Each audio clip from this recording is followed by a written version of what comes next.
Are you a federal employee who has struggled with the idea of New Year's resolutions, or maybe detest them altogether? This episode is all about finding progress, not perfection, regardless if you're searching for a better body or a better bank account. Hi, Chris Kowalik of ProFeds here, and welcome to the Fed Impact Podcast, where we offer candid insights on your federal retirement. So this show is all about helping you, the federal employee, to get clear on what you want retirement to look like and taking action to make it happen. So today I want to do a little bit of soul searching on a topic that people love or hate, or sometimes love to hate, and that is New Year's resolutions. Gosh, even saying those words make me cringe a little bit because there's so much baggage that's really tied to resolutions. But do you ever wonder why so many people hate resolutions? Well, right from the very start, we're set up for failure, right? Because this idea of a resolution seems like it should be substantial, right? It should be big. There should be some real weight to it. I mean, who wants to resolve to do little things, right? We want to resolve to do big things. So now we've created this lofty, scary, ideal goal, this ideal situation that we're shooting for. But now it seems that all we can see are all of the big obstacles in the way. What could possibly go wrong here, right? This is why people hate resolutions, because they've set themselves up to have big goals and then not have the structure to be able to get there. Okay, so for everyone listening, I want to be very clear here. Goals are important. They're super important. As the founder of ProFeds here, I own the business, and that entrepreneurial spirit causes me to be wildly ambitious. And so if I didn't have goals, I wouldn't be talking with you today. So goals are vitally important. And frankly, the more important the outcome, the more important that setting the goal actually is. So I'm not suggesting that you don't set goals. Maybe you don't call them resolutions, right? But rather, I would love to be able to offer a different context when you're making those goals, and more specifically, when you're executing them. Okay, so given our work with federal employees where we provide training for them on how to retire ready, we're going to focus on some financial goals that we see Feds struggle with as they move closer and closer to that goalpost, right, of retirement. But the formula that we're going to talk about today can really be applied to any goal that you might have.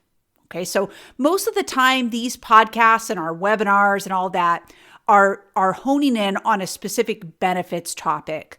But today, we're going to talk about this idea of goal setting and how to get there that affects all of the decisions that you're going to make about all of the benefits and the overall retirement plan that you have. Okay. And of course, we're going to give you a chance to find out if we have some local training in your area that you can take advantage of so that you can dive deeper into the planning for your retirement from federal service. So stay tuned for that. We'll give you all the details that you need to get started here a little bit later. Okay. But for now, let's dive into today's topic. So we've established why most resolutions fail. Right? It feels like more of an obligation than a commitment. Okay. And that leaves people feeling very empty. And then they abandon it altogether, right? Truly the opposite of progress, where you stop even trying. So for Feds, I'm sure you're probably curious, like, well, how does this manifest itself when you guys are thinking about your retirement? Well, like most goals, it normally starts with a wish or maybe a series of wishes. Gosh, I wish I had a better job or a better boss. I wish I made more money or I had more in the TSP. I wish I could retire now or stay retired, right? Maybe you've already retired and you realize your money doesn't go very far and so you need to come back, right? But those wishes are just a starting point to this bigger conversation. So I want to introduce a concept called the gap. So the gap is the place between now and the ideal outcome that we envision with a goal. Okay? And that gap can suck the life out of you if you let it. That is the absolute truth. If we look at where we are today and where we want to be, if we stay stuck there, this will feel awful, right? And that's, I think, where so many people get stuck in these resolutions. So this concept of the gap is so well articulated by Dan Sullivan of Strategic Coach. I've been part of Dan's program for entrepreneurs for many years, and he is brilliant at expressing concepts like this. So this idea of being in the gap means that you're stuck trying to reconcile where you are now versus where you want to be. And of course, we all fall into the gap sometimes, but if we stay there, it's dangerous, right? That's where people feel hopeless, like they're so far behind, they're never going to catch up, right? All those awful feelings. But if we're good at making big goals and we keep upping them as we get better, if we're not careful, we'll live in the gap. Right? It's incredibly destructive, but it can also be the fuel for getting you to your goals. Okay, so last week, I saw a great quote from the motivational speaker, Tony Robbins. It said, "The purpose of pain is to move us into action. It is not to make us suffer." The suffering part is the gap. That's where we feel like we're so far behind. I'm never going to get there. My goal is so far away, right? And that's no fun to think about. Now, we don't need to get into all the psychobabble here, but that's where that feeling of hopelessness exists, and it's terrible. Here's what we see for a lot of people, though. Even though they haven't met their goal quite yet, they actually have made progress. Right? It's just progress that they haven't given themselves credit for just yet. Okay, so I'm not talking about the blow and smoke participation trophy kind of credit. I'm talking about celebrating those little wins on a long journey and using that as fuel to keep going. Okay, so I mentioned the great business coach Dan Sullivan a little bit earlier. His book, The Gap and the Gain, talks about this very idea. So we've already talked about the gap, that space between now and where we really want to be. But let's talk about the gain. And those are the little wins along the way, but where we measure from is going to be very important. I'll explain more here in just a moment. Okay? So bringing this back for federal employees, let's see what this looks like in real life. I'll use an example that I think most people can kind of appreciate. Let's say you have a goal to have $1 million in the TSP by the time you retire in 10 years. Okay. But you look at your current situation and you're like, gosh, I'm so far behind. I got started late, yada, yada, right? All the things that kind of fill our brain with some trash in there, right? But I would ask you, what are the wins or the gains? And you might say, well, yeah, it'll be nice when I have $1 million, but I don't have $1 million right now. Okay, well, let's rewind 4 or 5 years or however long back you need to go. You might be surprised at the progress that you've made from that point. Okay, maybe you went from not contributing to the TSP at all. Maybe you had a messy divorce. Maybe something just got in the way that kept you from contributing, and you finally got to that 5% contribution level. But 2 years later, you were able to get to the $10,000 a year contribution level. And now you're maxing out or almost maxing out your TSP, right? All of those are wins by every measure. You just haven't given yourself credit for them yet. Okay, so in this case, you still haven't hit the $1 million, which is your ultimate goal, but you've made a hell of a dent in the steps to be able to get there. Okay, so if we look hard enough, we can always find the gains. Sometimes we call it silver linings or micro wins, but it's progress nonetheless. So think of those smaller wins as helpers to your bigger goal to create momentum, right? Where we're moving in the right direction. Mr. Rogers used to always say, always look for the helpers, right? So look for the helpers when you feel stuck and in the gap. So if we can do this exercise, like looking backwards and seeing the progress that we've made, if we can do that after the fact, why can't we do it beforehand and use it to our advantage, right? I say we can. So to do so, we have to reverse engineer our steps here. So it looks like this. You establish your big goal. You set those mini win, those milestones, those baby steps that are easy to mark as far as progress goes. And then have a plan to celebrate those wins along the way as you keep upping your game, right? So the question to ask yourself to get started in this process and kind of figure out what this formula is what would it take to get whatever your goal is? So what would it take to get $1 million in the TSP? You might have a whole slew of things that come to mind. I'll just give you a couple of examples. Things like, well, I'm going to have to contribute the max to my TSP between now and the time that I retire.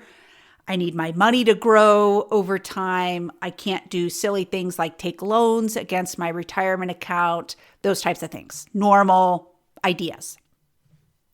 So take one of those. Let's start with the first one, that I'm going to have to contribute the max to my account between now and the time that I retire, the most that the IRS will allow me to contribute. So you take that first bullet and you dig in. Well, what would it take to contribute the max to TSP? Right? And let's say you're not quite 50 yet. You know you can contribute this year $20,500 as far as what the IRS says you can contribute to TSP. And you might say, gosh, in order to be able to do that, I have to put any pay raises I get or step increases towards the TSP.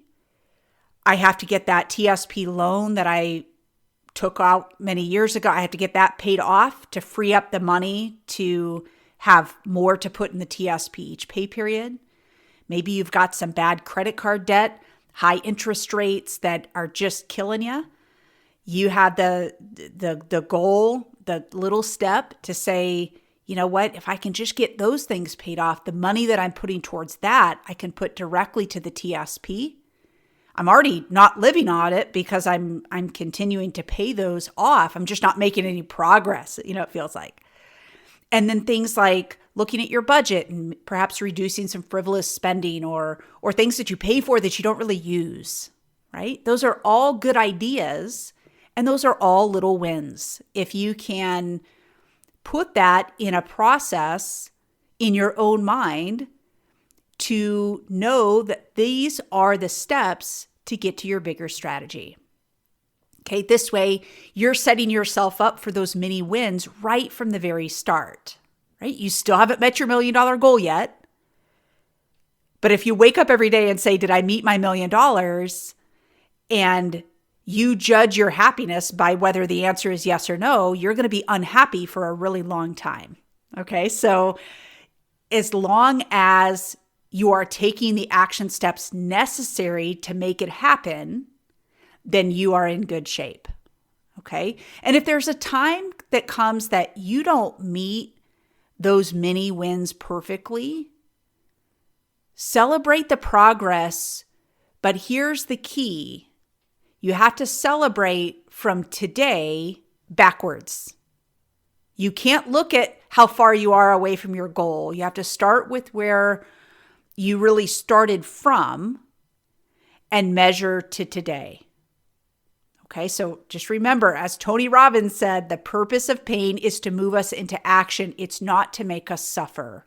So in other words, we want to use that gap, that place between now and where we want to go, and the feeling that we have that we want to get there, to propel you forward into action. Okay. And although I use the TSP as an example here because it's super easy to talk about the TSP, this formula really works for any goal that you have, even the more stereotypical getting in shape goal. Well, what would it do to, what would it take to do that, to get in shape? Well, you might say, well, I need to exercise more and eat better. Great. So you have a plan to exercise 5 days a week, but you only end up doing 3 days a week. Okay, well, gosh, that's still a win. And it's certainly not a reason to give up on your goal completely and call that plan an utter failure, right? What are the progress steps that you're making? Sometimes it might be getting up and eating breakfast, right? That might be a step towards eating better, that you're taking better care of yourself, that you're thinking about all those little wins along the way.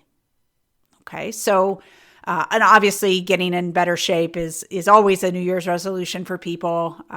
Why that is, I'm not entirely sure of the psychology behind it, but there's this idea of turning a new page, and the new year is very aligned with that feeling of we have a fresh start and all of that, where we don't have a lot of baggage, but immediately baggage comes with us into that goal. Okay, so what would some other examples really be for federal employees?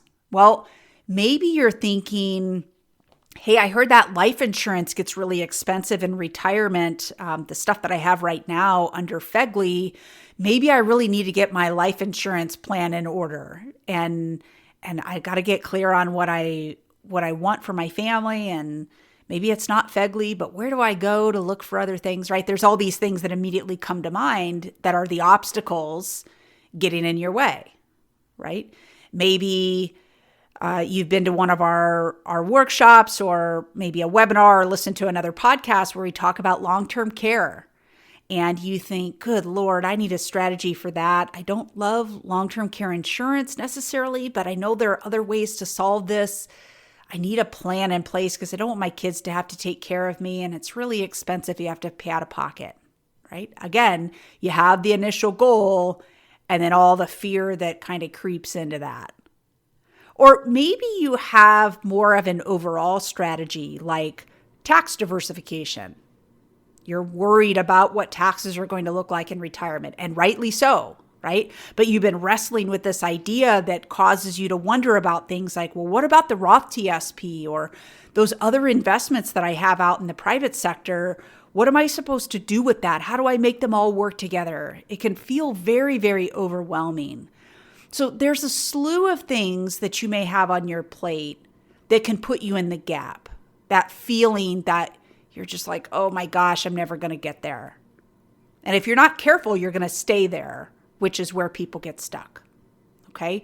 But running each of those goals that I just rattled off, just those examples, through the formula that we talked about before, will be helpful to make all of this more manageable in your own mind. Okay? Again, the formula is, what would it take to do XYZ, whatever your goal is? You identify each of those items. And then for each of those, you say, well, what would it take to do that? And so forth. Okay? So, of course, this exercise can be somewhat therapeutic or downright maddening. So be sure you're doing this from a place of confidence and optimism and not from the gap. You don't want to feel like, well, I thought I had 2 or 3 goals, but now I lay all this out and I have 30 things I have to do, and that's overwhelming for you. That is coming from the gap, okay? When we're thinking about a place of confidence and optimism, you're like, okay, I have these 2 or 3 goals, and look at all these micro goals that are stepping stones to get to the bigger goal that I have, right? That's from a place of confidence and optimism. So you want to be sure that you're doing this exercise from the right place. Okay, so listen, today's topic on kind of that gap and the gain is super important. If you feel so inclined, go check out Dan Sullivan's book. It's amazing. We'll link to it in the show notes. But really an eye-opener when it comes to setting goals, and hopefully us being able to dig into this concept a little bit will kind of bleed over into all of the decisions that you're having to make about your retirement from federal service and ultimately what money looks like for your future. So this is only a small part. It's an important part, but a small part of what you need to know to confidently step into retirement. Okay, so we teach retirement workshops throughout the country with the very mission of helping feds to bring together all of the various parts of their situation so that they can see more clearly what things look like in retirement. And then the very real decisions that need to be made today to make that happen. So if you haven't been to one of our workshops yet, or maybe you need a little bit of a refresher, I've got just the thing for you. Pull out your phone and text the word podcast to the number 224-444-6144. We'll make sure you know all of the locations and dates to be able to choose from. Again, to get the list of all of our available sessions, text the word podcast to 224-444-6144, and we will send that right away. Okay, so just to wrap up, here are some things to remember about our topic today. The first is that setting goals is really important, but don't forget to celebrate those little wins along the way that give you momentum. And remember to look for the helpers, okay? Second, use the formula that I gave to have a little context to the milestones to build into your plans. Set up your mini wins along the way intentionally. And remember, when you're measuring progress, always make sure that you're looking backwards from where you started. Okay, so that's it for today, everybody. I hope that our talk about the concept of the gap and the gain has been helpful as you think through all of the various aspects of planning to retire. And if you need to get to one of our classes, I promise it will be well worth your time and a definite win. Okay, so to get the list of all of those sessions, please text the word podcast to the number 224-444-6144, and we'll get you hooked up. All right, thanks so much for joining us today. Stay tuned to the Fed Impact Podcast to get straight answers and candid insights on your federal retirement.